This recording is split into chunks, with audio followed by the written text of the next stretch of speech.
Welcome everybody to our first event of our Fall 2021 Teacher Talk series. We are so glad you are joining us today for Edulastic for ELA. We have a great panel of ELA teachers that will be sharing best practices for digital assessment and ELA classrooms. And now the moment you've all been waiting for. We're so lucky to have with us tonight 3 wonderful ELA teachers that will be presenting on how they use Edulastic in their classrooms. First up, we have Karen Ford. Karen is a middle school ELA teacher in Massachusetts. She's going to discuss how she uses Edulastic for middle school benchmarks, formative passage-based questions for reading comprehension, and grading writing with a rubric for summative assessments. Karen, I'll turn it over to you. Hi there. As Lauren said, my name is Karen Ford. It's nice to be here. I'm actually really excited to hear from my fellow panelists because they both have a background in ELL, and I am an ELA teacher, and I have ELL students, but I don't have a background in ELL. So it'll be interesting to see, how that works. So I'm excited to be here, as I said. I'm going to share my screen. So the 3 things that I'm going to talk about are the middle school benchmark assessments that are mostly vocabulary oriented in terms of skills and content, formative passage-based questions for comprehension. These are great for exit slips or warm-ups, and then grading writing with a rubric for summative assessments. So as we all know, it's really important this year to determine prior knowledge. But what are the kids missing? On a typical year, you have a sort of range of what kids are coming into 7th grade with, and this year there just isn't that based on the half year we got of full-time education. Certainly in Massachusetts, I'm assuming it's similar in other states.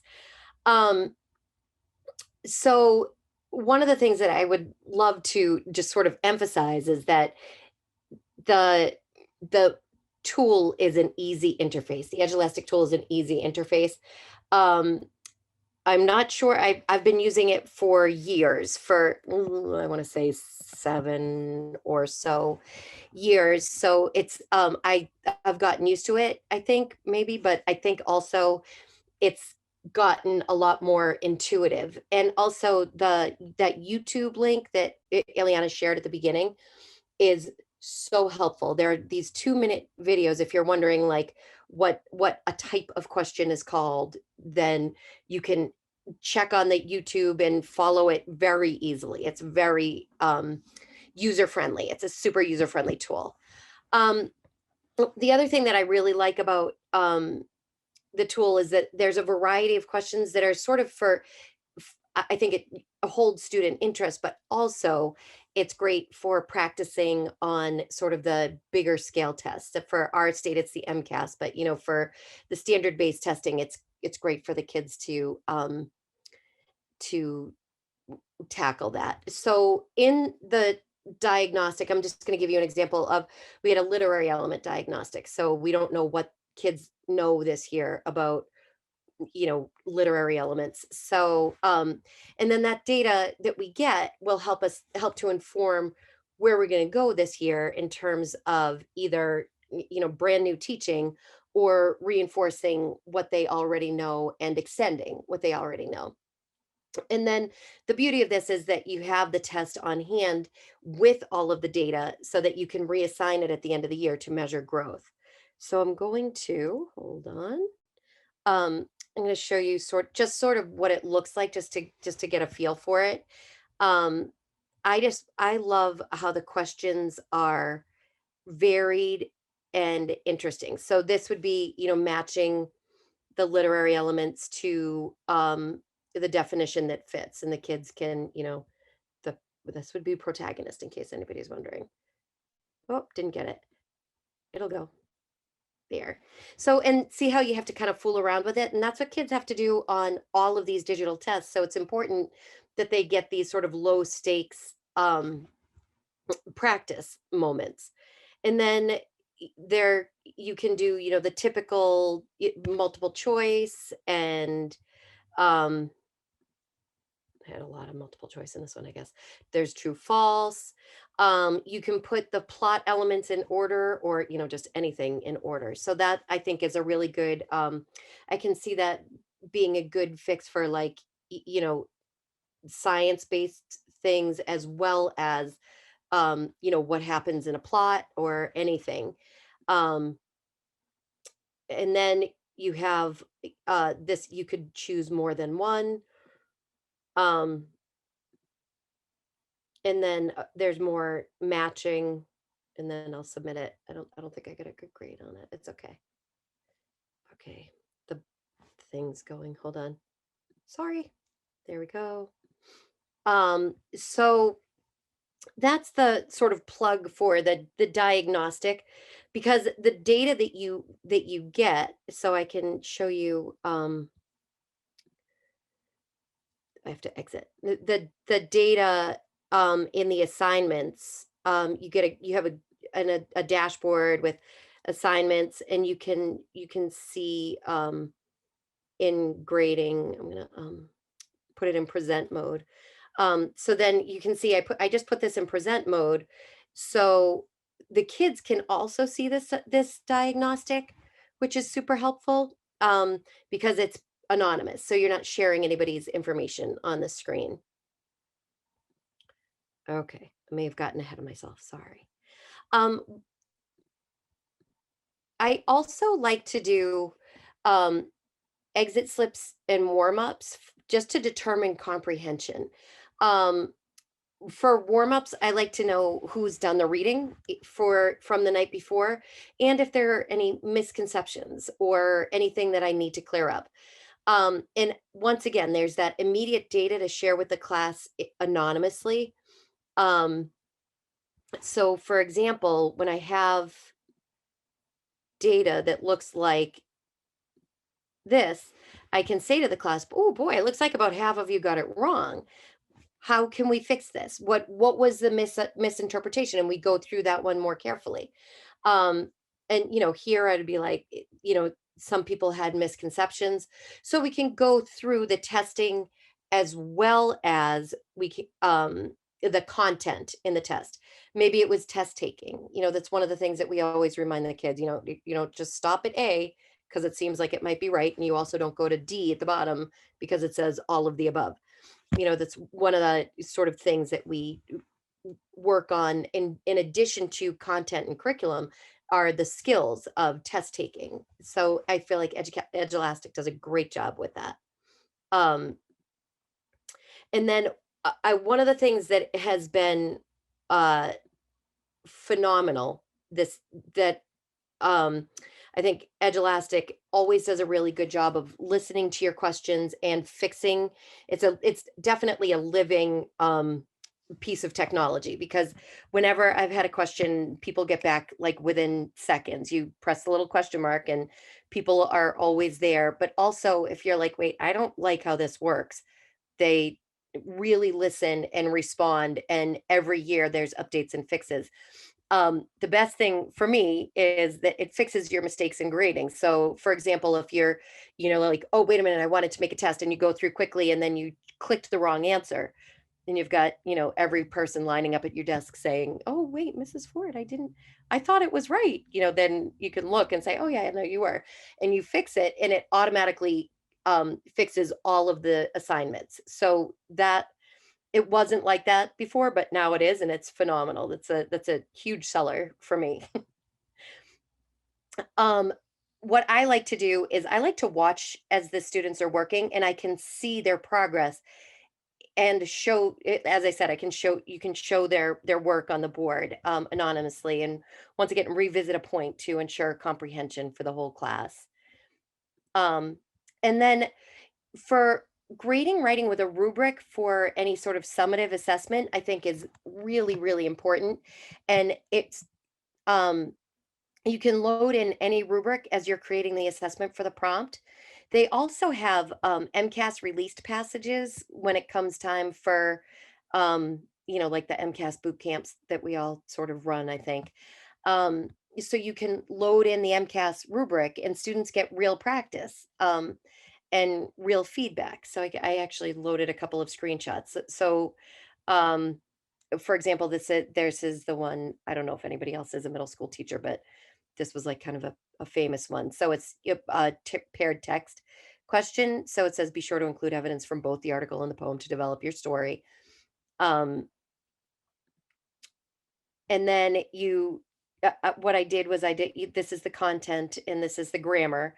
And the screen goes off a little bit further, but it goes, the 5 points and the 3 points for um, what's being measured in terms of the rubric. So you get your state rubric and you can put it in, and it makes the grading and the feedback for the students really strong. Thanks so much, Karen. That was great. It's great to see how Edulastic really helps inform teaching in the moment with easy data, especially from those exits and those warm-up tickets. We all know how important data is in our society. So now I'm going to move on, and any questions that anyone has for Karen, we'll open up the questions at the end. That way we can get through everything and open up to questions. Thank you so much, Karen. Next up, we have Esteban Gonnet. Esteban is an elementary reading and bilingual teacher in Texas.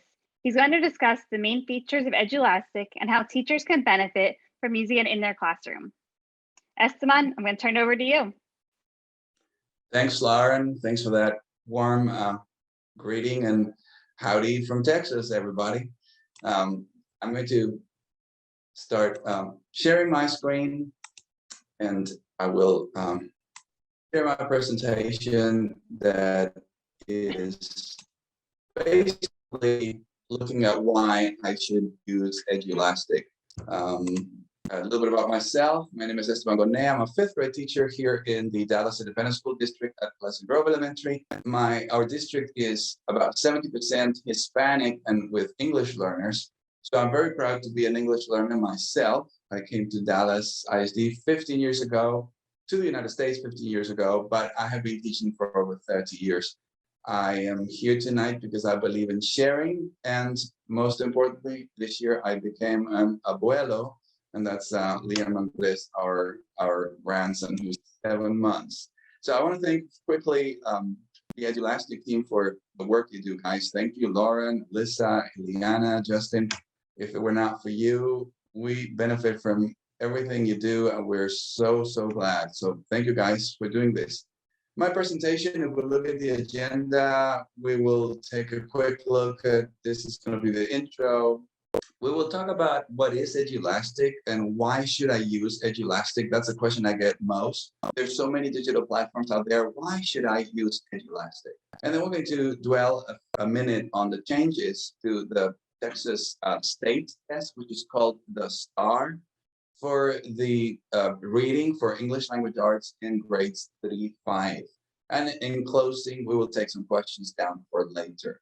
So let's go to the first. What is Edulastic and why do I need to use it? Well, I call this my 1-minute elevator speech. If I have to summarize and say, what is Edulastic? To me, Edulastic is a class kick that can be used with STAR assessments.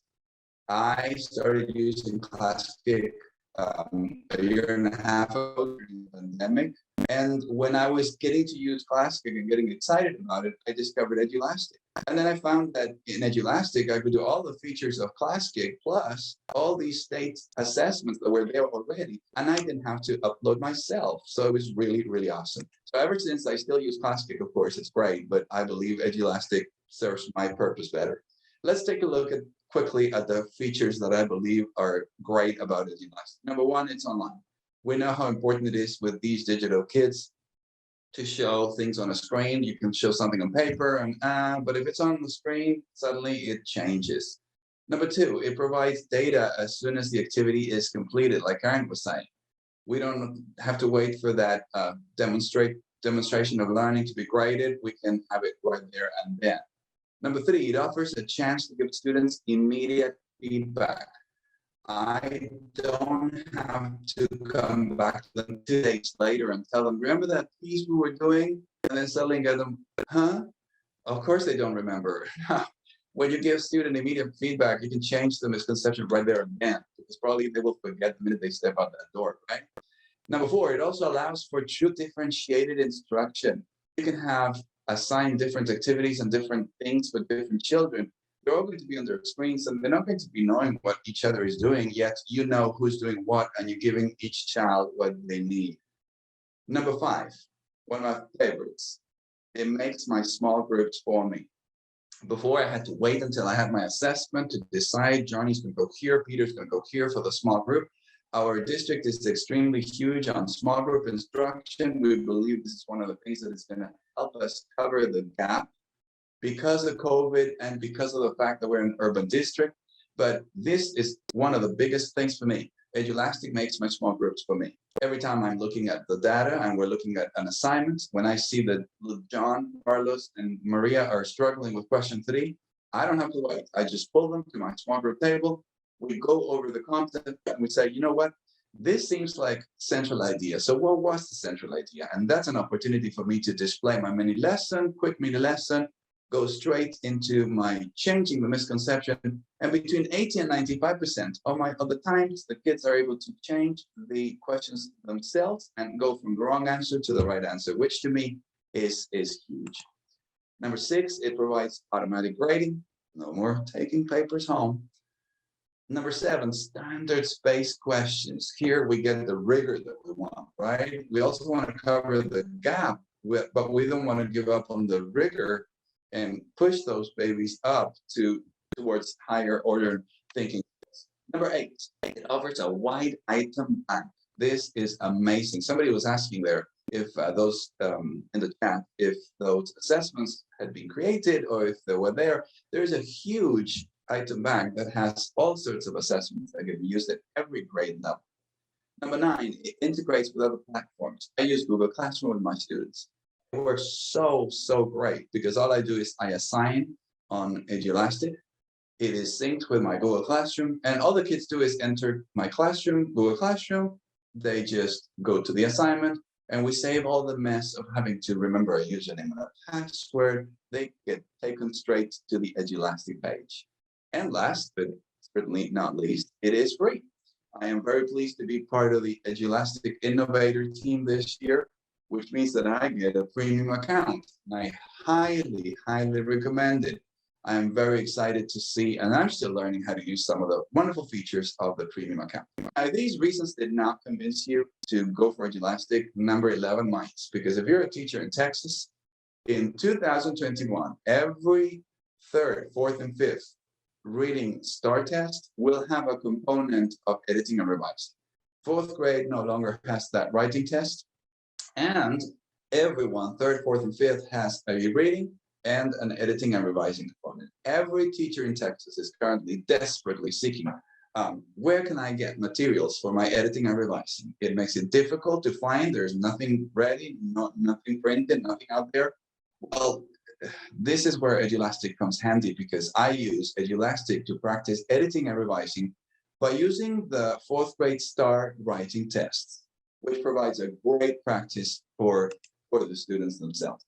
Let's take a look at an assessment. I'm going to share quickly in 2 minutes as I finish my presentation, my dashboard here with my classes, and I can quickly go to my 5D. I'm a 5th grade teacher. I have 3 sections, and 5D here is working on an assignment. It is telling me that none of them have submitted it yet. Some of the students have completed all the way to question 10. Most of them have completed 1 and 2. The line here shows me how much time they have spent on each. And like Karen was saying, I can always hit the present button and hide their information, which means that I can use it without showing any sensible. Now, if we look at the students and we look at each student, we can see that Orange Car has completed 5 questions out of 30. Bluebell is barely starting and just skipped. And each of them shows you the data for each student. Now, you can always use the card view to see the entire class, but at the same time, you can go to students. And then you can go to individual students and see questions, and you can look and see how they're doing. Here we have 1 student, and I can see how this particular student is doing, how long they took to answer each question. and just know that they've only worked on 5 webs. So there's a lot more to see. There's plenty more. I don't want to take any more time. I just want to stop here. And if you have any questions that have to do with this, I'll be glad to stay behind afterwards to move on. But it may be that maybe you have used Edulastic before, but your kids hurry through the stories, or they're bored, they hate it, or they're not growing. Well, maybe then it's about time to look at something else. Okay. Usually there's another presentation I give that talks about how to reach students whenever you're using materials, because sometimes it's not the material you're using, sometimes it's how it's being presented, and it's more having to do with social emotional learning. So maybe we'll want to look into that. If you're interested, just let me know, and we can look into that. So thank you for being a great audience. I have 40 seconds left. It's been a pleasure to be here tonight. I have enjoyed learning from my more experienced partners. I am a newbie to Edulastic, but I'm very, very excited to be learning things. I am looking forward to seeing some Spanish in Edulastic, because since most of my students are English language learners, I'm looking forward to seeing growth in that. I think it's a great, great tool that can also be used for students' growth. So I have 10 seconds left. I just want to thank you for being a great audience. If you have any questions, I'll be happy to address them at the end. Thank you, and back to you, Laura. Thank you, Esteban. That was great, and right on point with your amount of time. What a great presentation. Thanks for sharing all the benefits Edulastic offers to you as a teacher and helps prepare your students for the state standardized test. And last but not least, we have Kara Pickens. Kara is an ELA teacher and ELA coordinator in Indiana.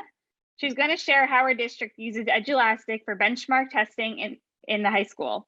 She'll discuss standard-based questions, passage-based questions, and the live classboard, one of my favorite features. And it seems like many of our attendees and presenters online today love the live classboard just as much. Now I'm going to turn it over to you, Kara. All right, well, thank you so much. I'm really excited to be here this evening and to share Edulastic. And I've been using Edulastic for, I think, 7 or 8 years now, and I absolutely love it. I discovered Edulastic at an ed tech conference. I was talking to a fellow teacher that I had just met, and I was explaining to her what I really wish existed in educational technology, and I was describing all the things I wanted to have, and she was like, you really need to check out Edulastic, like that's exactly what you want. And it was like the educational website of my dreams, but it actually existed, and I was really, really excited to have it as an option. And I have been using it ever since. And I was really excited to learn from Esteban and Karen this evening and how they were using Edulastic as well. I always feel like these kind of presentations are helpful because Edulastic has so many features that I know I'm never using all of them because there's just a lot of them. So I'm always excited to learn how other teachers are using it. I am in a sort of weird position this year in that last year my school was 100% in person and also virtual at the same time. Edulastic was really helpful with that. And this year I'm kind of in a hybrid situation where I'm sometimes in person with my students, and then sometimes I am teaching from 12 hours away. So teaching virtual to my students due to a move. But I'm really excited to still be at my school and with my students. I mostly teach dual credit students, but I also teach some other regular English classes, and I've been working with my department a lot to prepare our students for state testing. So Indiana has just moved to having the SAT as their state assessment for juniors. And so as a department, we're really trying to make changes to prepare our students for this exam. And our students will be taking the online version of the SAT, and Edulastic is really helpful in having a format that really mimics that format. And I've used this in previous years for our state testing, like iStep and iLearn. And so I am really excited to have this sort of interface to use with students, because students would always tell me after testing that everything we worked on really prepared them for the test, and they felt really confident. There wasn't any surprises in how the test was formatted because we had been using Edulastic and it had a very similar format. So here's just like what I can kind of create with an SAT grammar type thing. There's a lot of options, not only with question types, but how I can arrange fonts and colors even. So I really kind of use that interface to mimic that sort of testing for my students. It's also really easy to connect questions to state standards, and then also connect and also to find assessments that have to do with the standards. So I can easily add that. And a lot of times I use question stems that our state comes up with to create my questions. I think this assignment had like an attention grabber question at the beginning for an anticipatory hook. So that's the no standard question. But you can see really easily when you look up assessments what standards it connects to with the items on the assessment. And this just kind of shows you also how you can search for questions. So I looked up here, you can sort through the library in so many different ways. You can search by grade level, you can look by subject, you can look by standard set, you can look by specific standard. And so this was Indiana 1112 RL 2.1.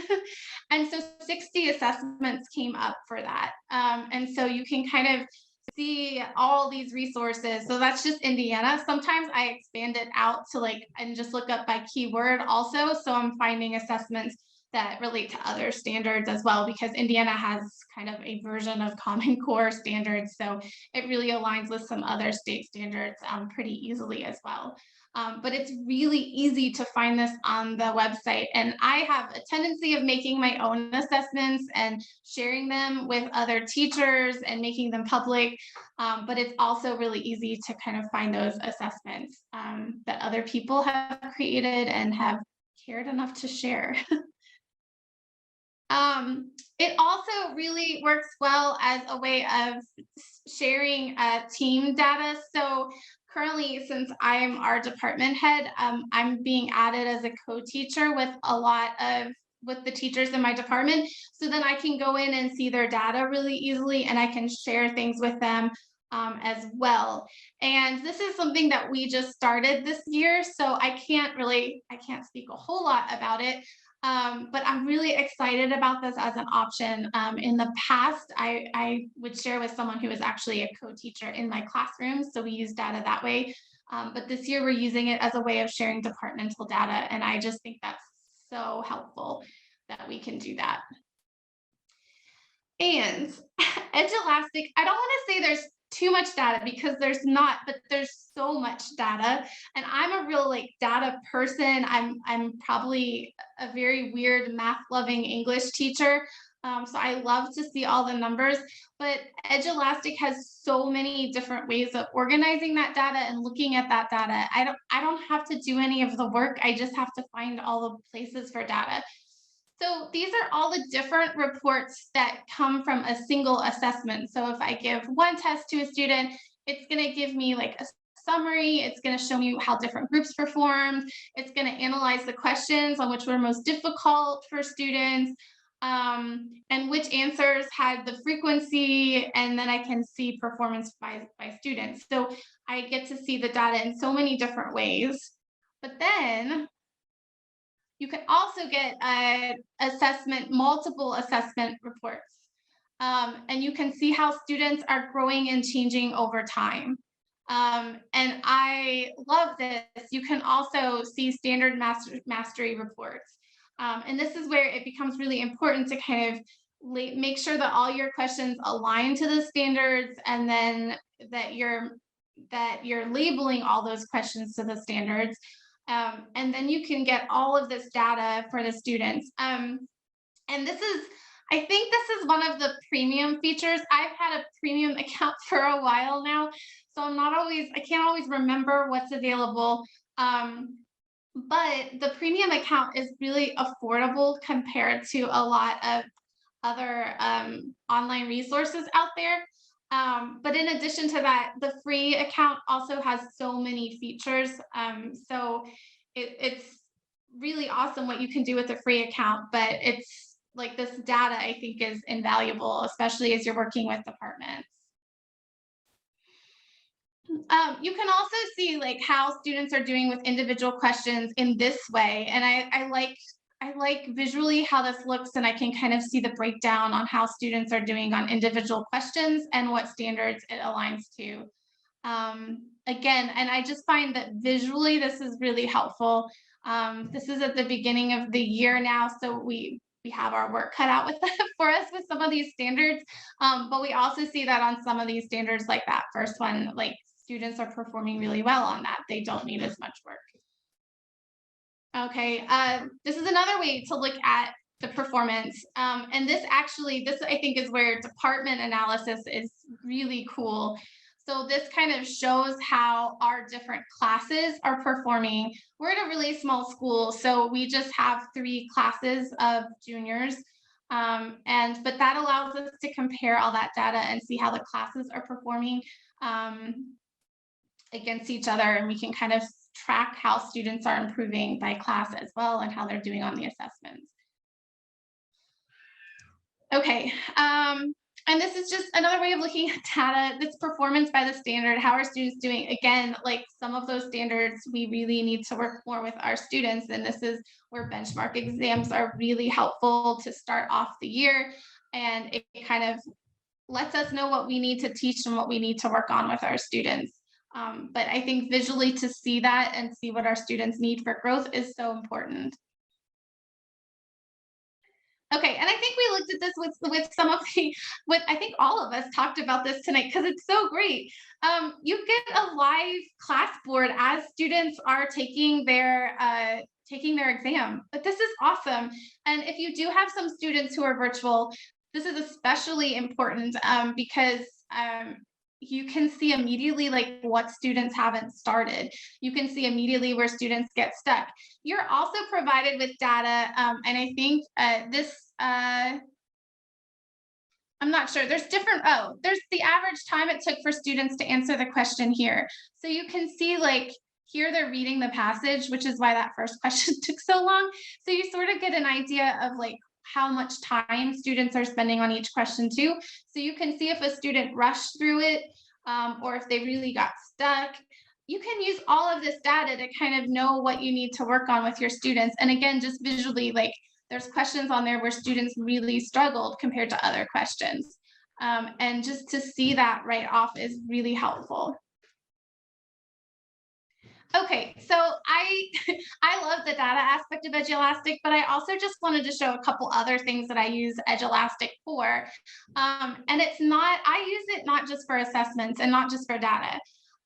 Sometimes I use it to create anticipatory hooks for lessons. And there's so many different question types that I have options. So this is an anticipatory hook that I made for a speech by Florence Kelly about child labor that was written in the early 1900s. And so I use these primary source photographs from the time period of children working in these factories at the turn of the century. And I had students create captions, including hashtags for the photograph, and to kind of explore different images and to kind of get a feel for some of the issues that the speaker was talking about. I also teach a film literature class, which I absolutely love teaching, and I've gotten to use a lot of different question types that I don't use in my regular ELA classes. So this is one where I have students kind of analyze the composition of shots in films, and I use this selector tool where students can draw on the image. And I just love that there's so many question types that I can use. I think this tends to be used for math, I would guess, based on what I'm seeing there. But I use it for my ELA class, and I think I would use this I think English is turning more and more into like media focused as well and analyzing media. So Edulastic really lends itself to questions and types that can analyze media. Okay, another thing is there's a reading passage question type, but a lot of times I use film clips in that and have students analyze it that way. I also love that Edulastic gives so much flexibility and freedom, and it allows me to create my own assessments and not use already made curriculum. I really like having freedom to be creative, and my school district, I feel really lucky that my school district is really supportive of that. So it enables me to put in text. This was a farm to table curriculum that I created. So I had a speech from Michelle Obama on food marketing and advertising. So these are things that I haven't seen other curriculum use it, but it fits so well in with what I was teaching, and I could make my own. And I also use Edulastic to create assessments that increase student engagement. I think a lot of times, I think we all know that standardized tests don't always have the most exciting passages for students, but I really try to choose things that connect with students. So in this case, I used a local letter to the editor that was written about the local hospital maternity ward closing. And this letter actually, that and protests of various kinds really resulted in the maternity ward staying open. But it was such a wonderful letter, a really good example of rhetoric. So I use local text to connect to my students too. And Edulastic gives me the flexibility to create assessments like this that look like standardized state tests, that work like standardized tests, but have reading passages that I think really connect to my individual students. And then I also, put in, it allows me to create curriculum and activities that have more diversity in them, which I think is important for my students. It allows them to see people who are maybe different than them or maybe similar to them, but it allows me to have some flexibility and engage students by expanding their view of the world. And it also allows me to put in Monty Python clips. So I think that's really important to know. And I put in Saturday Night Live clips as well. So this was a lesson I created about logical fallacies. So we started with the witch burning child clip. And then we ended with the same clip and had students actually show what they learned about logical fallacies by analyzing the use of logical fallacies in here. So I can just create things that it just gives me so much flexibility that I can create things that I at least think are fun here. Most of my students like it as well.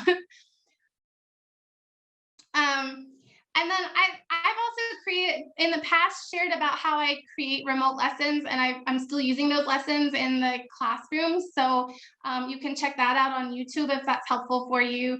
And later this week, I'm also sharing about how you can use Edulastic for differentiation. So there's just so much that you can use Edulastic with, and I've been really excited to use it. So thank you, Edulastic, for creating such a wonderful tech tool for teachers. And if you want to find my Edulastic assessments, if you just look for my name, they'll show up. So thank you. Thanks so much, Kara. That was great. It's always nice to hear how Edulastic helps with state test prep and department-wide data sharing to get everyone on the same page. I absolutely love how you use Edulastic for more than just assessment, but also create engaging lessons and assessments and incorporate authentic learning into your instruction. So thanks so much for sharing all of those wonderful ideas with us tonight.